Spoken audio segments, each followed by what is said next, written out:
परीक्षा के विषय में जान लेते हैं, क्योंकि परीक्षा के विषय में भी थोड़ी बहुत जानकारी आपको होनी चाहिए। तो परीक्षा के विषय में थोड़ी सी सामान्य सी जानकारी हम आपको दे रहे हैं और आप इसको समझिएगा।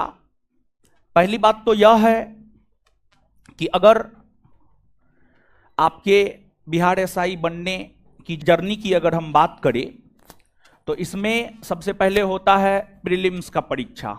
सबसे पहले प्रीलिम्स का परीक्षा होता है और प्रीलिम्स जब पास करते हैं तब आपको मेंस का एग्जाम होता है और मेंस जब आप पास करते हैं तब आपका फिजिकल होता है। तब फिजिकल होता है और फिजिकल के बाद जो है आपका मेरिट आता है। कुल मिलाकर के अगर देखा जाए तो आपको 3 गेट पास करना होता है। पहला गेट प्रीलिम्स का होता है, प्रीलिम्स, और फिर दूसरा गेट मेंस का होता है और तीसरा फिजिकल।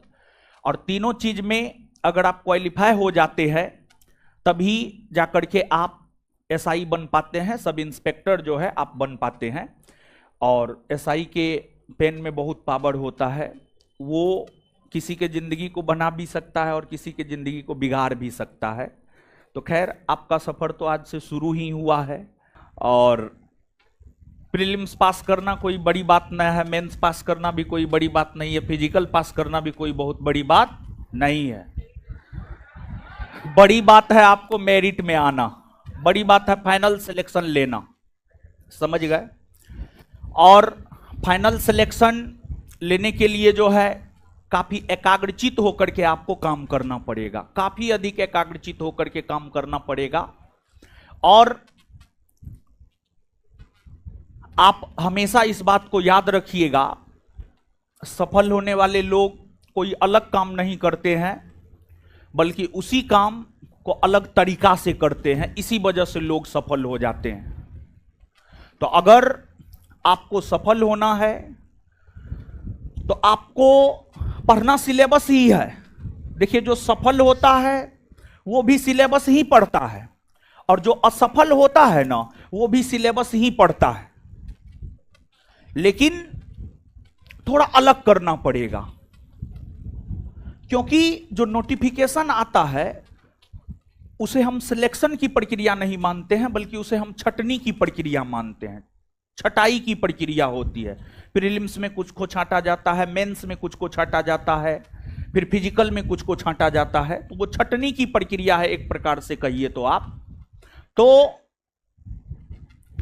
और अगर आप हर चीज में परफेक्ट बैठ जाते हैं तब जाकर के आपका जो है फाइनल सिलेक्शन होता है।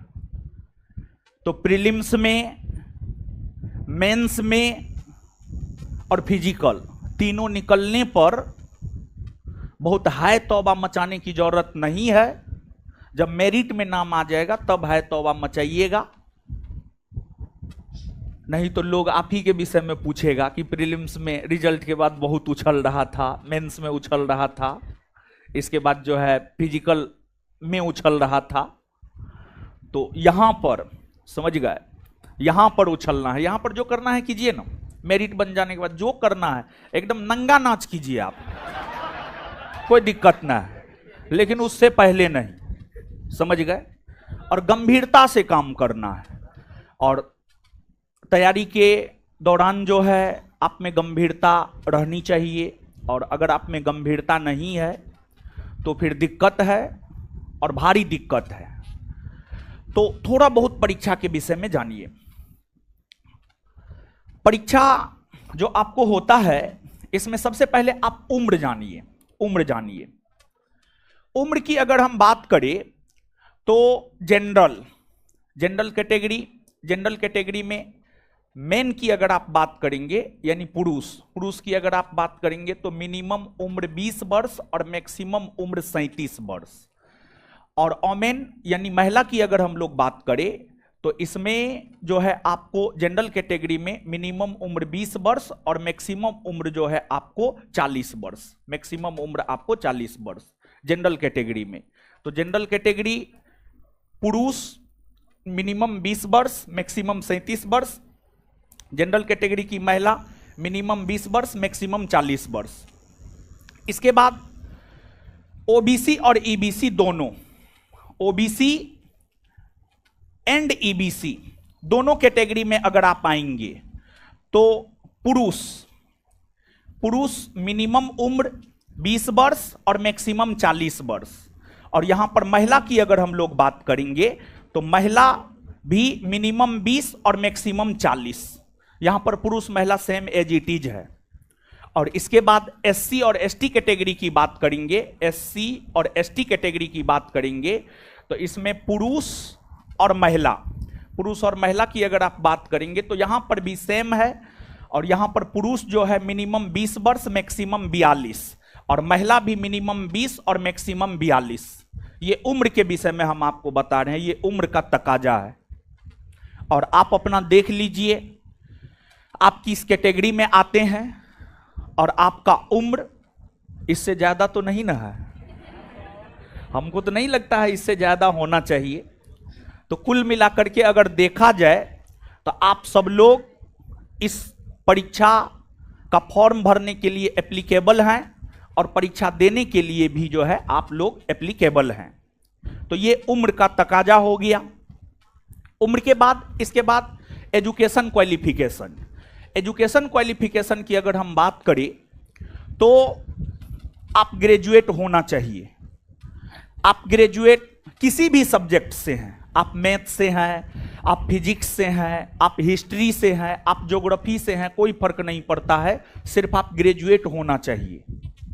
इसके बाद थोड़ा सा शारीरिक भी जान लीजिए आप। हाइट को लेकर के मेन हाइट को लेकर के एक इश्यू रहता है और हाइट में जानकारी को लेकर के बड़ी ये रहता है। तो हाइट को लेकर के आप जानिए। एक तो महिला की अगर हम बात करें तो महिला किसी भी कैटेगरी की हो 155 सेंटीमीटर हाइट चाहिए। 155 सेंटीमीटर किसी भी कैटेगरी की महिला हो, जनरल हो, ओबीसी हो, ईबीसी हो, एससी हो, एसटी हो, किसी भी कैटेगरी की महिला हो, हाइट 155 सेंटीमीटर। लेकिन पुरुषों की अगर हम लोग बात करें तो पुरुषों में थोड़ा सा अंतर है। पुरुष में थोड़ा सा अंतर क्या है कि जनरल और ओबीसी कैटेगरी के पुरुषों का न्यूनतम हाइट होना चाहिए 165 सेंटीमीटर। और इसके बाद ईबीसी, एससी और एसटी तीनों कैटेगरी के पुरुषों का मिनिमम हाइट होना चाहिए 160 सेंटीमीटर। 160 सेंटीमीटर। तो महिला में 155 सेंटीमीटर किसी भी कैटेगरी की हो, पुरुष में जनरल ओबीसी 165 सेंटीमीटर कम से कम, और ईबीसी, एससी, एसटी जो है 160 सेंटीमीटर हाइट जो है पुरुषों का होना चाहिए। तो उम्र हमने आपको बता दिया, एजुकेशन क्वालिफिकेशन हमने आपको बता दिया और साथ ही साथ जो है यहां पर हाइट भी हमने आपको बता दिया। इसके बाद आपको फिजिकल के विषय में भी थोड़ा सा जानकारी हम आपको दे देते हैं। लेकिन फिजिकल के विषय में जानकारी लेने से पहले आप इस बात को जानिए कि सबसे पहले तो प्रीलिम्स पास करना पड़ता है, फिर जो है आपको मेंस पास करना पड़ता है और उसके बाद जो है आपको फिजिकल देना होता है। तो यहां पर फिजिकल के विषय में पहले बताते हैं, फिर प्रीलिम्स और मेंस के विषय में बताएंगे, या फिर थोड़ा सा प्रीलिम्स मेंस को जानिए। देखिए प्रीलिम्स के परीक्षा में प्रश्न थोड़ा बहुत सिलेबस से हटके भी रह सकता है और यही वजह है कि प्रीलिम्स थोड़ा टफ माना जाता है। और बात अगर हम लोग मेंस की करें तो मेंस में अकॉर्डिंग टू सिलेबस, मेंस की अगर हम बात करें तो मेंस में जो है प्रश्न अकॉर्डिंग टू सिलेबस रहेगा। मेंस में इधर उधर से प्रश्न नहीं रहता है, लेकिन प्रीलिम्स में इधर उधर से थोड़ा बहुत प्रश्न रहता है। तो ठीक है। और कुल मिलाकर के देखिए, अगर आपको परीक्षा पास करना है, सिलेबस पर अच्छी पकड़ आपको बनानी होंगी।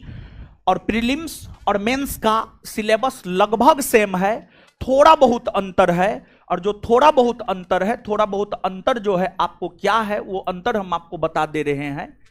प्रीलिम्स में जहां करेंट 15 के आसपास पूछता है और मैथ रीजनिंग जो है 5-6 के आसपास पूछता है, वही मेंस में क्या करता है, मेंस में मैथ रीजनिंग को 20 के आसपास कर देता है और करंट को 5-6 के आसपास कर देता है। पहले तो करंट पूछता भी नहीं था, लेकिन अब नया ट्रेंड आया है और नया ट्रेंड में मेंस में भी जो है करंट पूछना शुरू कर दिया है। करंट पूछना जो है आपको शुरू कर दिया है।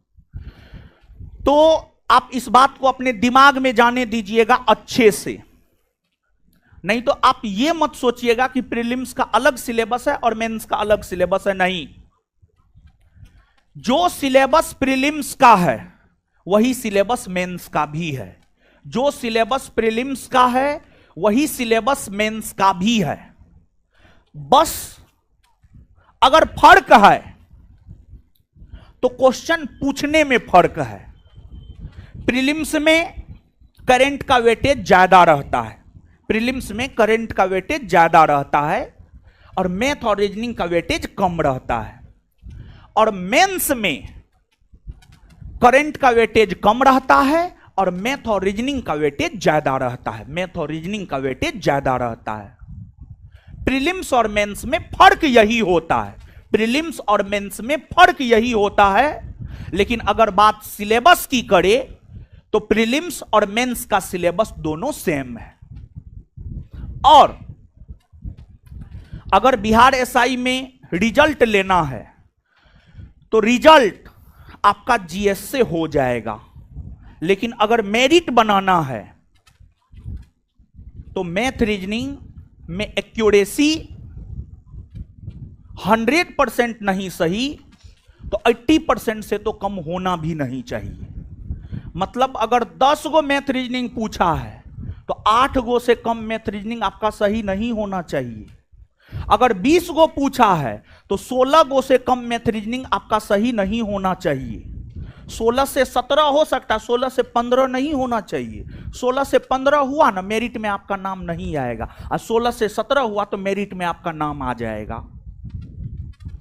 तो मेरिट मैथ और रीजनिंग पर निर्भर करेगा। और आप जो ये दिमाग में लेकर चलते हैं जीएस पर हम रिजल्ट ले लेंगे, जीएस पर आप रिजल्ट ले सकते हैं, मेरिट में आप नहीं आ सकते हैं। मेरिट में आने के लिए मैथ रीजनिंग पर भी आपकी पकड़ होनी चाहिए। और जो नया नोटिफिकेशन आना है आप मान करके चलिए, इसमें नहीं कुछ तो लगभग 7 लाख के आसपास कैंडिडेट बैठेंगे। 7 लाख, उससे कम नहीं, क्योंकि पिछली बार ही 6.5 लाख लोग बैठे हैं। जब से वैकेंसी बिहार एसआई का 2018 से लगातार आना शुरू हुआ है, 2018 में जब वैकेंसी 1717 पोस्ट के लिए आया था तो उसमें मात्र 2.5 लाख लोग बैठे थे, मात्र 2.5 लाख। और जैसे जैसे बढ़ता गया टाइम वैसे वैसे कैंडिडेट की संख्या बढ़ती गई और लास्ट वैकेंसी में 6.5 लाख के आसपास लोग परीक्षा में बैठे हैं। तो ये जो आने वाला वैकेंसी है इसमें आप मिनिमम मान करके चलिए 7 लाख के आसपास लोग परीक्षा में बैठेंगे। और प्रीलिम्स में जितना सीट होता है उसका 20 गुना रिजल्ट देता है। 2000 सीट है तो 2000 का 20 गुना रिजल्ट प्रीलिम्स में देगा। प्रीलिम्स के बाद आपको मेंस होगा और प्रीलिम्स में जो बच्चा का रिजल्ट होगा वो अपने आप में क्रीम होगा। प्रीलिम्स के बाद मेंस होगा और इस बार तो प्रीलिम्स के बाद मेंस में समय भी नहीं दिया, मुश्किल से 1 माह का समय दिया। तो आपको जो भी तैयारी करना है, अब 1 माह में आप क्या कर सकते हैं? 1 माह में आप पूरे सिलेबस को पढ़ नहीं सकते हैं, लेकिन 1 माह में पूरे सिलेबस का आप रिवीजन जरूर कर सकते हैं। 1 माह में पूरे सिलेबस का आप रिवीजन निश्चित तौर पर कर सकते हैं। तो कहने का मतलब यह है कि जो भी तैयारी करना है प्रीलिम्स के दौरान ही आपको कर लेना है। मेंस के दौरान तैयारी नहीं, बल्कि मेंस के दौरान आपको रिवीजन करना है। मेंस के दौरान तैयारी नहीं बल्कि मेंस के दौरान आपको रिवीजन करना है। और इस बार तो लोकसभा चुनाव के कारण फिजिकल में समय मिल गया, लेकिन जो आने वाला वैकेंसी है अगर चुनाव नहीं रहा तो आपको फिजिकल के लिए भी बहुत ज्यादा समय नहीं मिलेगा, मुश्किल से 1 माह समय देगा। और जिनका लक्ष्य यह है कि हमको सब इंस्पेक्टर ही बनना है, तो उन्हें तो हम यह भी कहेंगे सप्ताह में कम से कम 2 से 3 दिन आप अभी से थोड़ा बहुत ग्राउंड निश्चित तौर पर जाइए। अगर आपका लक्ष्य बिहार एसआई ही है, सब इंस्पेक्टर ही है, तो आप 2 से 3 दिन निश्चित तौर पर जाइए। और एक बात आप याद रखिएगा कि अगर सफलता चाहिए तो एक लक्ष्य को पकड़कर उसी के अकॉर्डिंग काम करना पड़ेगा। आप ये चाहिएगा कि हमारा सिलेक्शन एसआई में भी हो जाए, बिहार एसएससी में भी हो जाए, बीपीएससी में भी हो जाए, रेलवे में भी हो जाए, तो आपका सिलेक्शन कहीं नहीं होगा। लेकिन अगर आप एक लक्ष्य को पकड़ करके उसको प्राप्त करने के लिए शिद्दत से मेहनत करते हैं तो निश्चित तौर पर जो है आपका रिजल्ट होगा। तो कहने का मतलब यह है कि प्रीलिम्स में 7 लाख के आसपास लोग बैठेंगे, 2000 के आसपास वैकेंसी आना है, तो 40-50 हजार मेंस के लिए क्वालिफाई करेंगे। मेंस में 40-50 हजार के आसपास लोग बैठेंगे, जितना सीट होगा उसका 6 गुना मेंस में रिजल्ट देगा, तो लगभग 10 से 12 हजार के आसपास मेंस में रिजल्ट देगा। फिर लोग फिजिकल में जाएंगे, 10 से 12 हजार लोग फिजिकल देंगे, और कुछ लोग फिजिकल क्वालिफाई करेंगे, कुछ डिस्क्वालीफाई करेंगे, और फिर मेरिट बनेगा। जितना सीट होगा उतना के लिए ही मेरिट बनेगा। अब फिजिकल को लेकर के यहां पर हमें समझाना है। फिजिकल की अगर हम बात करें, पुरुष 1600 मीटर आपको दौड़ना है और 1600 6.5 मिनट में दौड़ना है आपको। इसके बाद हाई जंप 4 फीट आपको करना है। फिर आपको लॉन्ग जंप 12 फीट आपको लॉन्ग जंप करना है, 12 फीट लॉन्ग जंप करना है। और फिर आपको 16 पाउंड का गोला 16 फीट फेंकना है, 16 पाउंड का गोला 16 फीट जो है आपको फेंकना है। और यहां पर फिजिकल में वो वाली बात नहीं है कि जनरल कैटेगरी के लोग ज्यादा करेंगे, ओबीसी के कम, एससी एसटी के और भी कम। यहां पर फिजिकल सबके लिए सेम है। फिर महिला की अगर हम बात करें तो महिला जो है 1000 मीटर उसको दौड़ना होता है और 6 मिनट समय दिया जाता है। 3 फीट हाई जंप करना होता है, 9 फीट लॉन्ग जंप करना होता है, और 12 पाउंड के गोला को 10 फीट फेंकना होता है। 12 पाउंड के गोला को कम से कम 10 फीट फेंकना होता है। तो ये है फिजिकल का क्राइटेरिया। अगर आप इस क्राइटेरिया को फुलफिल करते हैं तो फिर आप फिजिकल क्वालिफाई हैं, फिर आपको गेट पास मिलेगा। और अगर नहीं करते हैं तो फिर आपको गेट पास नहीं मिलेगा।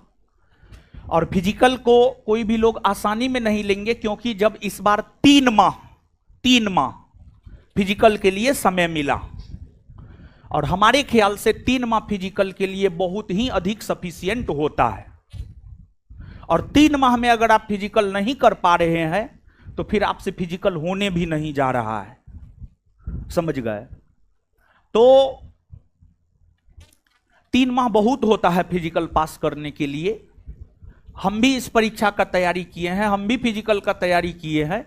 45 दिन में फिजिकल बन सकता है, ऐसा मेरा अपना अनुभव कहता है, और 45 दिन में फिजिकल बनाए भी है। तो फिजिकल को इजी वे में नहीं लेंगे, इसलिए बोल रहे हैं क्योंकि 3 माह जब फिजिकल के लिए समय दिया तब लड़का मात्र 40% पास किया। मतलब 100 गो लड़का अगर दौड़ा तो 40 गो पास किया फिजिकल, और लड़की 60%। इस बार का डाटा हम बता रहे हैं। इस बार जब 3 माह समय मिला है तब लड़का 40% और लड़की 60% फिजिकल क्वालिफाई की है। एग्जाम के विषय में तो हम आपको बता ही दिए हैं।